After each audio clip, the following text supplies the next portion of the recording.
حضرت عثمان بن عفان رضی اللہ تعالیٰ عنہ کو جب خلافت ملی تو یہ خلافت ان کے لیے ایک چیلنج بھی تھا۔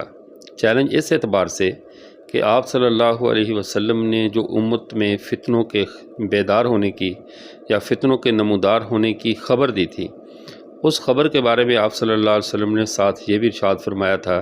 کہ ایک دروازہ ہے۔ حضرت حذیفہ بن یمان رضی اللہ تعالیٰ عنہ کو جب راز دیا آپ صلی اللہ علیہ وسلم نے، تو فرمایا تھا کہ ایک دروازہ ہے، وہ جب ٹوٹ جائے گا تو امت میں فتنے بیدار ہو جائیں گے، فتنے نمودار ہو جائیں گے۔ تو حضرت عثمان رضی اللہ تعالیٰ عنہ نے حضرت حذیفہ رضی اللہ تعالیٰ عنہ سے یہ بات بھی سن رکھی تھی کہ اس دروازے سے مراد حضرت عمر فاروق رضی اللہ تعالیٰ عنہ کا وجود مبارک ہے،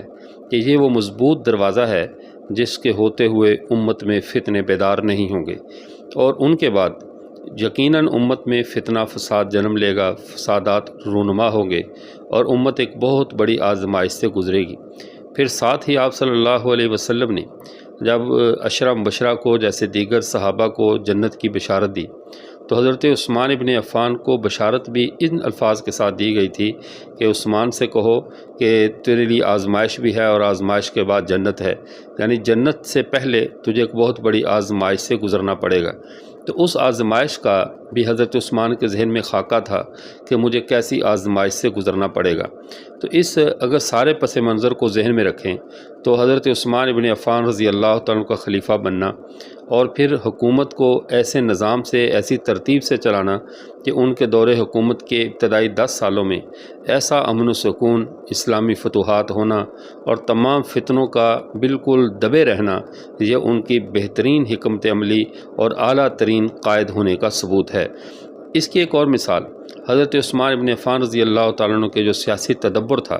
جو فقہی بصیرت اور نظام مملکت چلانے کا جو تجربہ تھا، اس کا اظہار اس وقت ہوا جب حضرت عمر رضی اللہ تعالیٰ عنہ کے بیٹے عبید اللہ بن عمر نے ہرمزان کو اس بنیاد پر قتل کر دیا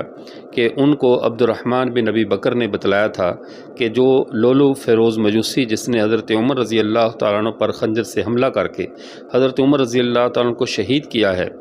اس کو میں نے دیکھا کہ وہ ہرمزان کے ساتھ بیٹھ کر جو کھڑا مشورہ کر رہا تھا اور یہ ہرمزان اس کو خنجر دے رہا تھا۔ مجھے دیکھ کر گھبرا کر ان کے ہاتھوں سے خنجر گر گیا اور اسی خنجر کے ساتھ حضرت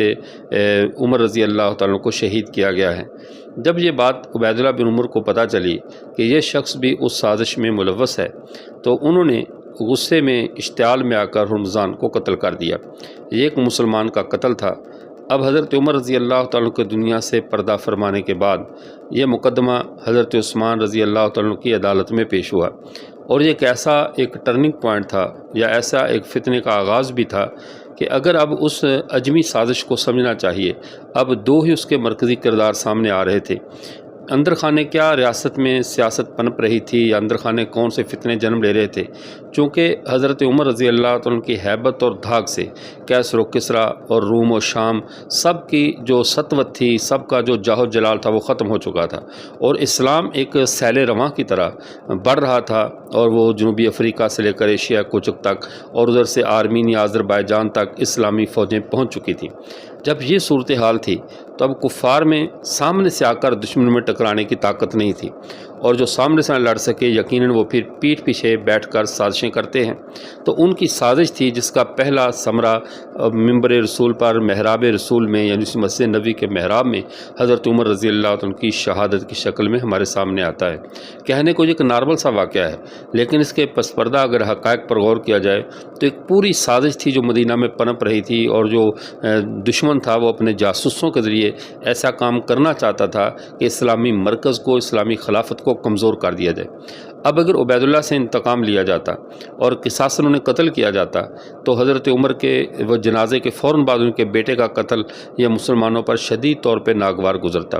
لیکن اگر چھوڑا جاتا تو ہرمزان کے خلاف کوئی دلیل، واضح ٹھوس ثبوت نہ ہونے کی وجہ سے اگرچہ انہوں نے اشتعال میں آ کر کیا، محض شبہ کی بنیاد پر کہ ان کے بارے میں خبر ملی، قتل کیا، اگر اس کو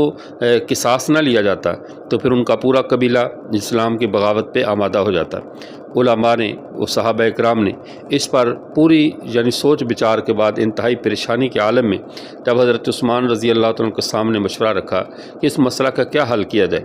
تو حضرت عثمان ابن عفان رضی اللہ تعالیٰ نے انتہائی فقہی بصیرت کے ساتھ یہ کہا کہ چونکہ یہاں وجہ شبہ پائی جا رہی ہے، جیسے اسامہ بن زید نے ایک شخص کو باوجود کہ جب اس کی گردن پہ تلوار رکھی تو انہوں نے اس کو قتل کر دیا کہ وہ کلمہ بھی پڑھ رہا تھا، تو آپ صلی اللہ علیہ وسلم نے یہ کہا تھا کہ کیا آپ نے اس کا سینہ چیر کر دیکھا تھا، لیکن اسامہ بن زید کو سزا نہیں دی گئی۔ تو اس سے پتہ چلا کہ اس کے پاس ایک وجہ قتل موجود تھی، ایک شبہ موجود تھا کہ یہ کلمہ میرے خوف سے پڑھ رہا ہے۔ تو یہاں پر بھی وجہ قتل موجود ہے کہ جب خنجر یہ دے رہا ہے تو یہ وجہ قتل تو موجود ہے، تو اس شبہ کی بنیاد پر فرمایا کہ اسے قصاصاً قتل نہیں کیا جائے گا، لیکن اس کا یہ قتل خطا ہے، اس کا خون بہا دیا جائے گا۔ بہرکیف رمضان کے بیٹے نے جب ان کو خون بہا بھی حضرت عثمان رضی اللہ عنہ نے اپنی جیب سے ادا کر دیا، تو اب اس کے بیٹے نے بھی معاف کر دیا، جس کی خوشی میں صحابہ کرام رضوان اللہ تعالیٰ علیہم اجمعین نے رمضان کے بیٹے کو اپنے کندھوں پر اٹھا لیا، یعنی اتنی اس کو عزت دی گئی۔ تو یہ ایک اتنا بڑا ایک فتنہ اٹھ سکتا تھا جو حضرت عثمان بن عفان کی سیاسی بصیرت سے وہیں پر دب کر رہ گیا۔ دوسرا بڑا کارنامہ ان کی خلافت کا یہ تھا،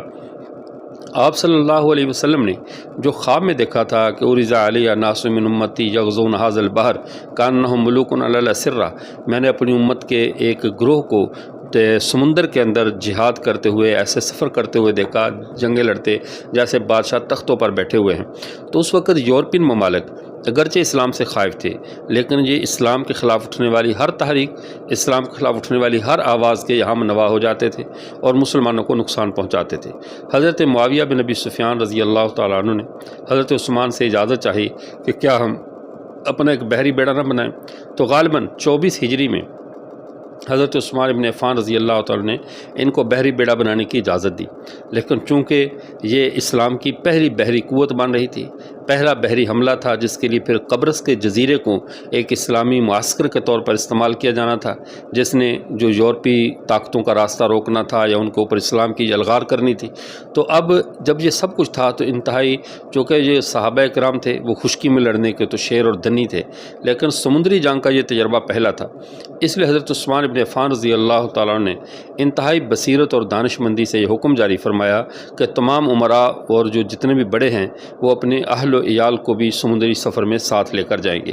اس حکم کی اصل جو پیچھے غرض و غایت تھی وہ یہ تھی کہ پھر یہ کسی بھی قسم کی سستی نہیں کریں گے جہاز کے بنانے میں۔ جب ان کو پتہ ہوگا کہ جہاز میں ہمارے بچے بھی ساتھ ہیں، ہماری بیگمات بھی ساتھ ہیں، تو اب اس جہاز کو اتنا مضبوط اور پائیدار اور فکر مندی سے بنائیں گے کہ کہیں جہاز ڈوب نہ جائے، نقصان نہ ہو جائے، تاکہ بچے اور جو ہے نا عورتیں محفوظ رہیں۔ تو اس کے ضمن میں سارے فوجی پھر محفوظ رہیں گے جو اس جہاز پر سفر کریں گے۔ حضرت عثمان رضی اللہ عنہ کی فقہی، ان کی عسکری بصیرت تھی کہ حضرت عثمان رضی اللہ عنہ کو جب حکومت ملی تو ان کا ترکہ ان کی وراثت سے زیادہ تھا۔ جتنا رقبہ ان کو وراثت میں حضرت عمر رضی اللہ عنہ سے اسلامی خلافت کی شکل میں ملا تھا، اس سے اتنی حدود بڑھی کہ دگنا 64 لاکھ مربع میل کے کم و بیش حدود میں یہ رقبہ اسلامی سلطنت پھیل چکی تھی، جو حضرت عثمان نے حضرت علی رضی اللہ تعالیٰ عنہ کے آنے سے، خلافت سنبھالنے سے پہلے امت مسلمہ کی سلطنت کا حصہ بنایا، اور اتنی کی پھر خلافت حضرت علی رضی اللہ تعالیٰ کو ملی۔ تو یہ حضرت عثمان رضی اللہ تعالیٰ کی اعلیٰ درجے کی بصیرت تھی ریاست چلانے کی، اور پھر ان کا تجربہ بھی بہت اچھا تھا۔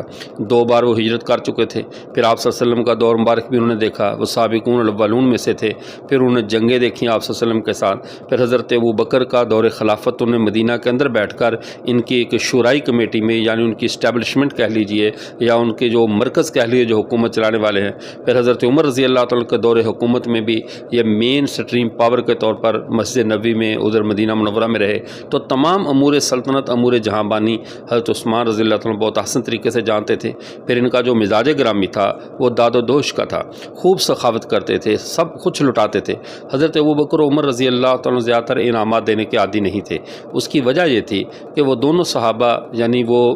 اتنے مالدار بھی نہیں تھے، اور وہ ریاست کے اسی طرح یعنی خلیفہ ہوتے ہوئے بھی ان کی آمدن وہی ہوتی تھی جو ریاست کے ایک عام ملازم کی، عام مزدور کی آمدن ہے۔ تو اس میں کہاں سے وہ انعامات دیں، اور ریاستی مال کو وہ انعامات میں یا توشہ خانوں سے اٹھا کر ذاتی طور پہ تو استعمال کرنے والے نہیں تھے۔ لیکن اب ہوا کیا کہ حضرت عثمان رضی اللہ عنہ چونکہ پہلے بھی تاجر تھے، مالدار آدمی تھے، خوب ان کے پاس اللہ نے مال سے ان کو نوازا تھا، تو وہ اپنے مال سے لوگوں کو خوب ہدایہ دیا کرتے تھے، تحفے تحائف اور لوگوں کی، غریبوں کی مدد، اور یہ سارے کام حضرت عثمان کیا کرتے تھے۔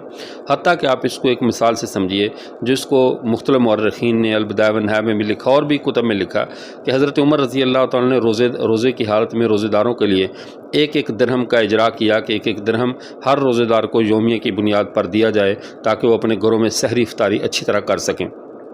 لیکن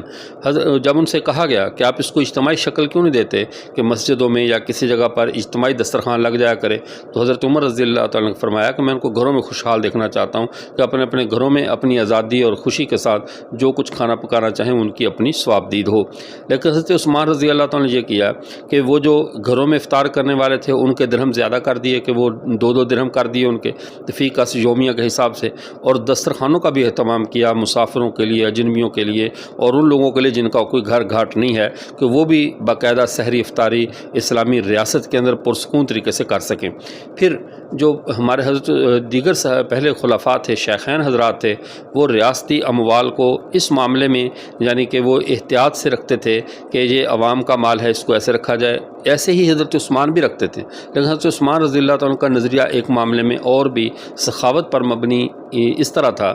کہ حضرت عثمان رضی اللہ عنہ کے دور میں تمام مفتوحہ علاقوں سے باقاعدہ جزیہ آ رہا تھا، مال غنیمت آ رہا تھا، اور مسلمانوں کی کل تعداد جو تھی وہ چند لاکھوں پر مشتمل تھی۔ جب تعداد چند لاکھ پر مشتمل ہے تو بیت المال میں کروڑوں یعنی اس دور کے حساب سے دراہم اور آج کے دور ڈالروں سے بھرا ہوا بیت المال ہو، اربوں ڈالر یا اربوں دراہم بیت المال میں پڑے ہوں اور عوام خوشحال بھی ہو تو تب بھی ان کا مال ہے، ان پہ دینا چاہیے۔ تو حضرت عثمان رضی اللہ تعالیٰ اس اعتبار سے اموال کو لوگوں میں تقسیم کرتے تھے کہ جب مال آپ کا آ رہا ہے، جو اس دور میں تنگی تھی، پریشانی تھی، اتنی فتوحات، اتنا مال غنیمت نہیں تھا، تو ہمارے دور میں جزیہ آ رہا ہے، ٹیکس آ رہے ہیں، محصولات آ رہے ہیں، پھر مال غنیمت آ رہا ہے، تو یہ سارے کا سارا قوم کا حق ہے، لہذا اس کو قوم پر تقسیم کر دیا جائے۔ اور جب اس کو یہ سارے کا سارا قوم کا حق ہے، لہٰذا اس کو قوم پر تقسیم کر دیا جائے، اس بہترین سخاوت پر مبنی پالیسی اور ٹھوس ریاستی اقدامات اور قانون کی عملداری کی وجہ سے حضرت عثمان بن عفان رضی اللہ تعالیٰ کا 10 سال کا دور انتہائی امن، سکون اور انتہائی ریاست کے غلبے کا دور تھا۔ لیکن اس کے بعد اللہ کی طرف سے جو مشیت میں طے تھا وہ ہونا تھا، جو فتنہ اٹھنا تھا وہ اٹھا، اور حضرت عثمان بن عفان رضی اللہ تعالیٰ اس فتنے کے بدلے میں یعنی اس فتنے کے سانحہ کے موقع پر شہید ہو گئے، اور اللہ تعالیٰ حضرت عثمان رضی اللہ تعالیٰ کو امت کے سے بہترین جزا دیں جنہوں نے بہترین نظام حکومت قوم میں متعارف کروایا اور سمندروں پر امت مسلمہ کا راج قائم کیا۔ وآخر دعوانا الحمدللہ رب العالمین۔